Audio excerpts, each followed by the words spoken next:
Valappad Kothakulam എസ്.എൻ. Road residence അസോസിയേഷന്റെ വാർഷികം ആഘോഷിച്ചു. വാർഷികാഘോഷം നാട്ടിക എം.എൽ.എ. സി.സി. മുകുന്ദൻ ഉദ്ഘാടനം ചെയ്തു. President TG. ഗിരി അധ്യക്ഷനായി. വലപ്പാട് സ്റ്റേഷൻ എ.എസ്.ഐ. ഷറഫുദ്ദീൻ മുഖ്യപ്രഭാഷണം നടത്തി.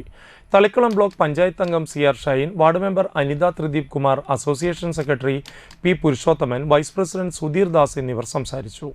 ഉദ്ഘാടന സമ്മേളനത്തിന് ശേഷം അസോസിയേഷൻ അംഗങ്ങളുടെ വിവിധ കലാപരിപാടികളും നടന്നു.